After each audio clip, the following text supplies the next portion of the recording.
We're going to start now discussing atmospheric inversion. Before doing this, we're going to remind ourselves that the normal adiabatic process in the atmosphere occurs by a decrease of temperature from the ground level to higher altitudes. And this allows the expansion of the air, which allows also mixing conditions or unstable conditions that allows dispersion of pollutants. So this is the normal scenario. And this is why in the planes tend to fly at the above the troposphere, so they get more stable conditions where there is no difference also in temperature that creates mixing conditions. So in a case of inversion, what we're going to see is an increase of temperature instead of a decrease of temperature with the height, with the increasing height. These events occur due to differences in radiation and difference in subsidence. So we can distinguish two types of atmospheric inversions. So what happens here is that if we have warmer conditions above the region in the atmosphere, we create a sort of a lid where gases or pollutants cannot escape above to pass this kind of lid that is formed because of the warm air.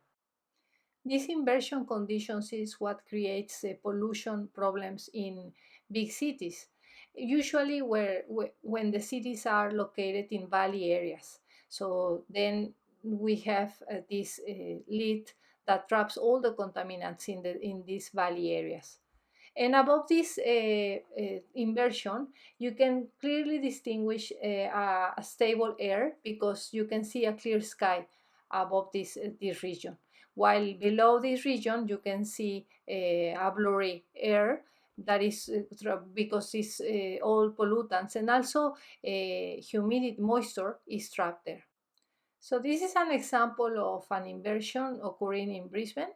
And you can see above the stable air and then the inversion boundary.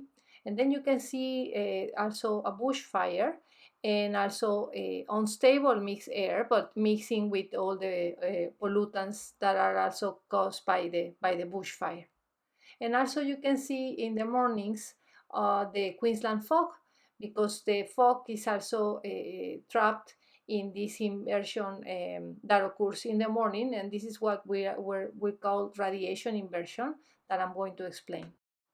So radiation inversions are inversion of the temperature that occurs usually on winter because the ground is colder or it gets cold in the night, or usually in clear evening nights, and this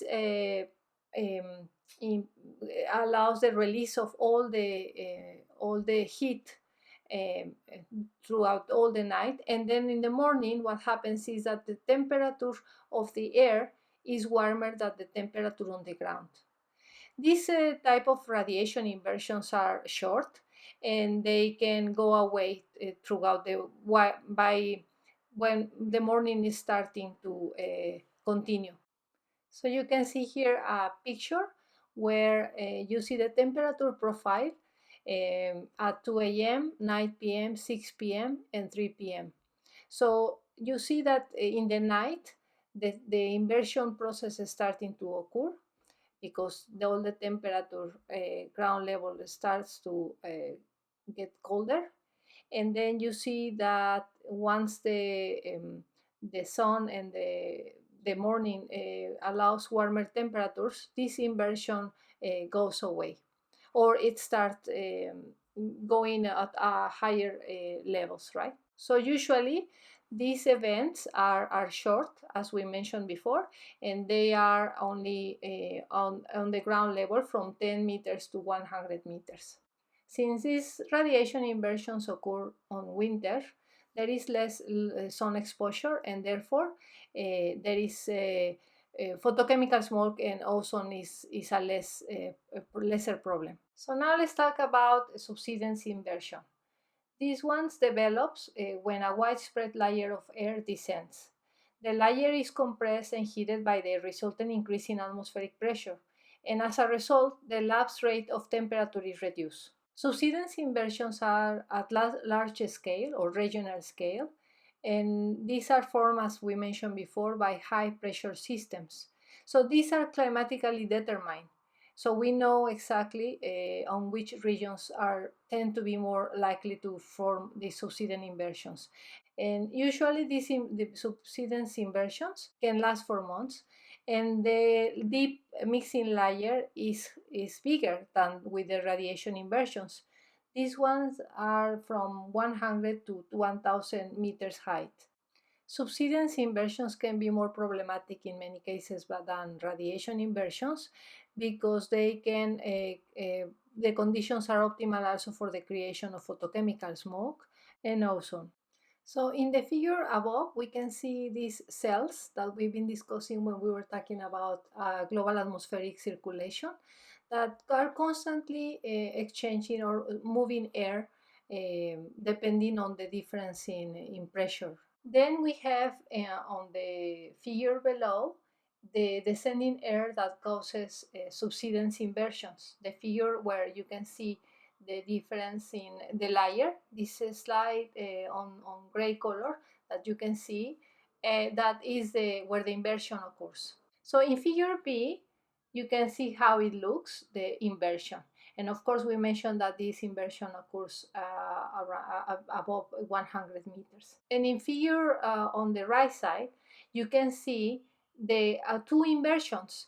You can see the radiation inversion at the bottom, and you can also see the radiation subsidence inversion at the top. So you can even have these two events at the same time.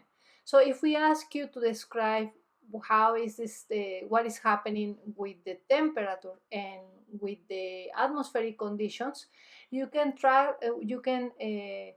do these lines, draw these lines by knowing the temperature at different heights. So we just mentioned that subsidence inversions are well localized. This mainly occurs in horse latitudes, which are the latitudes that are between 30 and 35 degrees. And this is where the Hartley cells result in essentially permanent regions of high pressure and subsidence inversions. This is the area where the deserts are located. So we have here in this region the Sahara Desert in Africa, the Arabian and Syrian deserts in the Middle East, and also the Sonora Desert in America. The problem here is that big cities are actually located in this region. For instance, Los Angeles. This is an example of a city that is constantly subject to subsidence inversions. Aside of inversion effects, atmospheric inversions that affect the distribution or the dispersion of pollutants, we also have what is called terrain effect. The terrain influences on air pollution are mainly caused by the impact of airflow.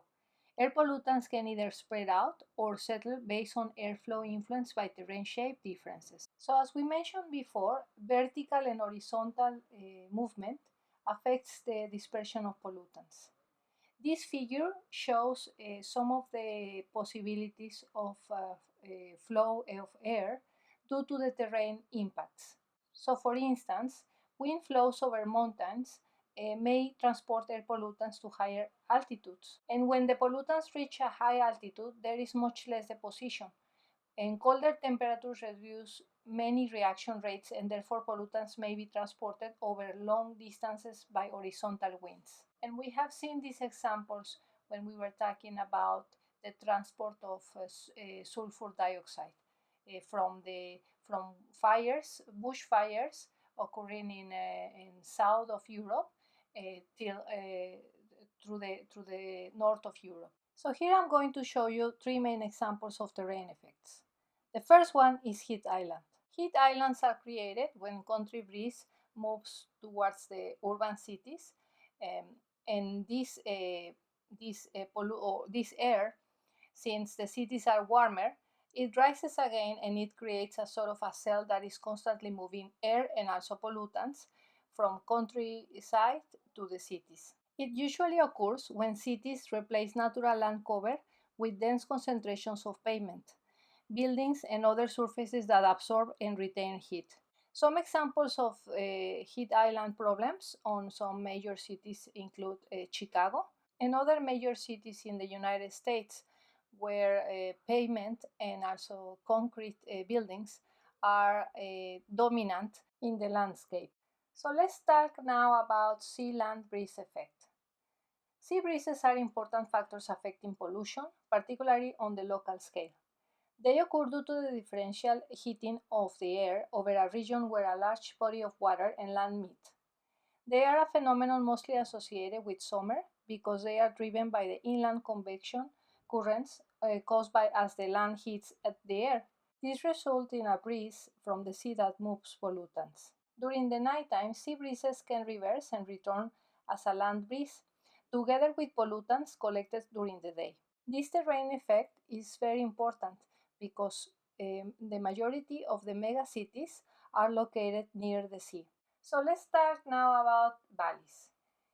The problem associated with the dispersion of contaminants in valleys relies on the wind speed due to the difference in levels. So if you will be in a flat area, there will be some dispersion due to the normal horizontal movement of the wind. But in valleys, we will have different layers of wind stratification of wind movement, and even in low areas or basins, we will have persistent stable layers where there is no movement. Under these conditions, the flow inside valleys is decoupled from the airflow situation above the crest level, and the persistence of such conditions favors pollutants accumulation. Of course, there is some movement due to the difference in temperature in the air. So at night, cold air and pollutants drawn downhill and settle in low-layer valleys. So again, this situation is very important because again, a lot of megacities all over the world are located in valleys. So imagine if we combine all these elements together. We're talking about inversion effects and terrain effects. When there are cities located near the sea and cities in valleys as well. So we're talking about the perfect combination of a place where pollution can be air pollution can be a significant problem. So in summary, atmospheric processes and air pollution occur due to the physical processes that are distinguished between adiabatic processes and atmospheric stability. We can have radiation inversions, subsidence inversions, and we also have terrain effects, which are valleys, land sea breeze, and heat island. So these all parameters will affect the dispersion of the pollutants.